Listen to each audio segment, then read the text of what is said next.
The iPhone 16 Plus is one of the most underrated new iPhones this year, and in this video we're going to talk about all the new features and changes and why this iPhone is one of the best value iPhones to get this year. So by now you've probably heard all about the new camera control button that allows you to quickly launch the camera app and start snapping photos instantly, in addition to being able to zoom in and out and adjust a host of other camera controls right from this clickable and touch sensitive button. And while I do enjoy being able to use this button to just quickly open up the camera and snap some photos, trying to actually adjust any of the camera options from the camera control interface is frankly just more cumbersome than using the on-screen controls that we've had all along. So overall it's a nice addition, but the camera control interface for actually adjusting camera options definitely needs some work in my opinion. Hopefully Apple improves upon this with future software updates. Regardless though, it's nice to see one of the headlining features of the iPhone 16 series on the standard tier iPhones this year and not just being reserved for the Pro models. And continuing in the same trend, the 16 Plus and the standard 16 now support macro photography thanks to an improved ultra-wide lens. This allows you to get very detailed, super up-close photos. This has always been exclusive to the Pros until this year. And you can see compared side by side with last year's standard 15, it makes a huge difference. Apple's latest generation of photographic styles is a huge improvement for people that aren't a fan of Apple's default heavily stylized photo processing, as it allows you to customize the way your photos will look before and after taking them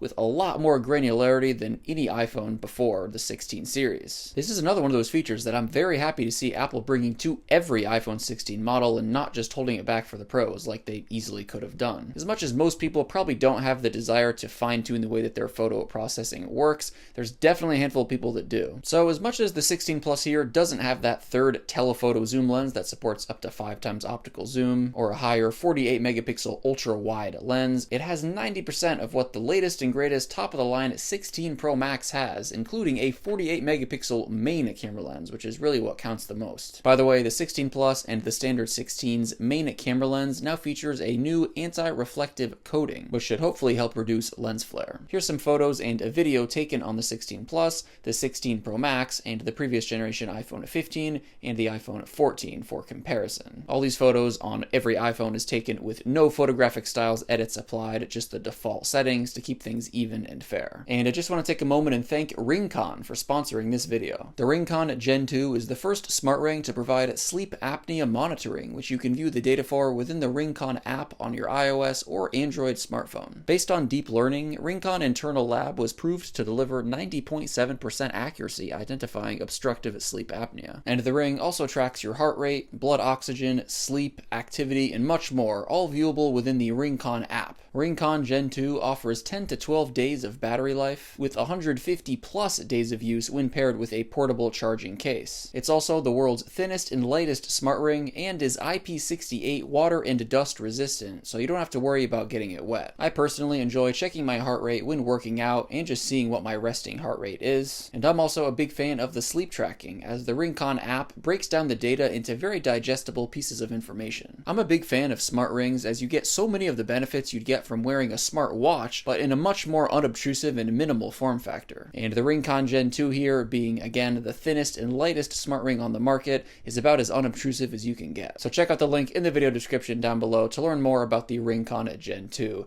Big thanks again to RingConn for sponsoring this video. So we now have the customizable action button on the left side of the device in place of the ringer switch, which you can configure to do a wide variety of things, including triggering any shortcut of your choosing. I like using mine to quickly open up the Messages application. This feature was originally introduced last year with the 15 Pros, so it's really nice to see it trickle down to every iPhone 16 model this year, as I do find this one quite convenient. And of course, I'd say the biggest new feature that Apple is really advertising for the iPhone 16 models is Apple Intelligence support. Apple Intelligence being Apple's upcoming very extensive set of AI features that are going to start rolling out later this month. Apple Intelligence has features that range from writing tools, such as having the ability to rewrite a message or note to take on a totally different tone or format with just a click, to a much smarter version of Siri that can cross-reference information across your email, messages, contacts, and more. It can show you notification and chat summaries, you can generate images, even point your iPhone at objects and instantly get information about whatever you pointed it at and take action on that instantly, and more. But currently, as of the recording of this video, none of these features are actually available on any iPhone publicly, so it's definitely a little bit strange that, again, basically the headlining feature that Apple's advertising the most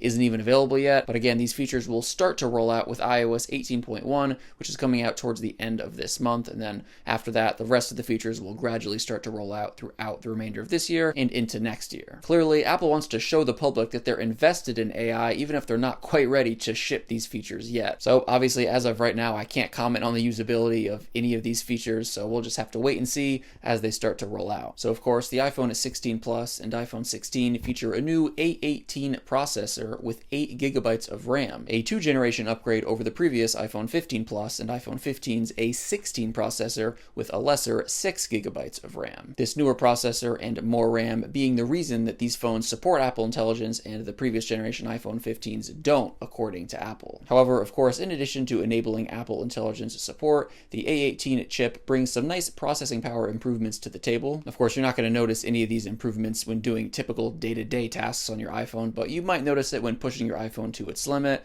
and of course, it'll also help future-proof your iPhone in terms of longevity. And speaking of pushing your iPhone to its limit, all iPhone 16 models feature a new thermal design with a tweaked logic board placement and a new thermal substructure to help dissipate heat, which will enable up to 30% higher sustained performance when gaming. So the main takeaway here is this phone has plenty of processing power and headroom to remain fast and supported by future iOS updates for many years to come. The 16 Plus has a battery capacity of 4,674 milliamp hours, which is an increase in capacity over the previous generation 15 Plus's 4,383 milliamp hours. And in comparison to the very top of the line and newest 16 Pro Max, which has a battery capacity of 4,685, the 16 Plus, again at 4,674 milliamp hours, has just an ever so slightly smaller battery capacity than the 16 Pro Max. Of course, battery capacity is not the only factor that determines battery performance. There's a host of other things that do, but in my battery testing, the 16 Plus performed incredibly well. It didn't last quite as long as the 16 Pro Max, but it still has more than enough battery capacity to get most people through a day and then some. Battery capacity is one of the strongest attributes of this phone. All iPhone 16 models now support faster wireless charging, up to 25 watts, using Apple's new MagSafe charger, in comparison to the previous maximum of 15 watts on every previous iPhone. This is great to see, but again, you do need to purchase the new MagSafe charger in order to take advantage of this, unfortunately. There's some nice new improvements to audio when recording videos, such as wind noise reduction, and also spatial audio capture, which will create a more immersive experience when listening back on AirPods, Apple Vision Pro, or your home sound system. But the biggest new audio-related feature is definitely Audio Mix, which uses machine learning to separate the voices of people talking from a background noise, and enabling some really neat options as a result. My favorite of which being Studio Mode, which attempts to make it sound like you're in a soundproofed recording studio by reducing reverb and background noise. Take a listen. So here's a recording taken on the 16 Plus, just in a standard room that isn't soundproofed or anything. And now I'm going to turn on Studio Mode, and you can instantly hear the difference. There's a lot less reverb and background noise, and it sounds like I'm in a professional soundproofed recording studio. As much as it's far from perfect, I think it's quite impressive, and I think it'll be useful for people that are into content creation and maybe don't have access to a soundproof room or professional equipment. The only change to the display tech on the iPhone 16 Plus and iPhone 16 is the fact that the display can now get dimmer than ever before, all the way down to 1 nit. This is going to be nice when using your iPhone in a dark environment. And compared to an older iPhone on the left here, you can definitely notice the difference. The front display glass on every iPhone 16 model features Apple's latest generation ceramic shield, which is 50% tougher than the previous generation ceramic shield that was on the iPhone 15 models and earlier. You should definitely keep in mind that the testing that was done with this probably depends on a whole host of variables, but nonetheless, improved durability is always a good thing. So guys, I think the iPhone 16 Plus is one of the most underrated iPhones in the lineup because it features 90% of what the very top of the line 16 Pro Max has, and is $400 cheaper. The 16 Plus here starting at $899, while the top of the line 16 Pro Max starts at $1,199. With the 16 Plus, you get a massive 6.7-inch display,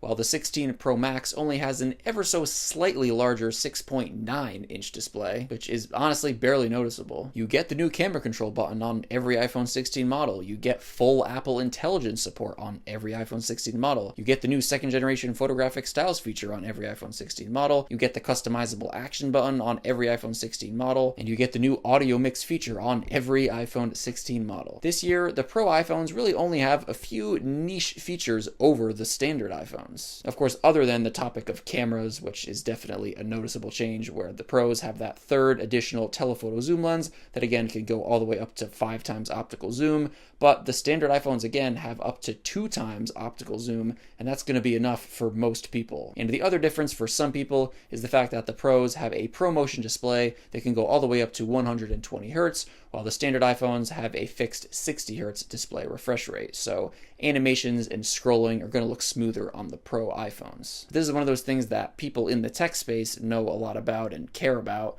but the average person probably doesn't even know what it is. So honestly, unless one of the Pro exclusive features is very important to you, if you're looking for a large screened iPhone in 2024 going into 2025, I'd recommend getting the 16 Plus instead of the 16 Pro Max, as it'll have 90% of the feature set of the 16 Pro Max for $400 less. But let me know what you guys think about the 16 Plus in the comments down below. Thank you all so much for watching, and of course, as always, I'll catch you in the next one.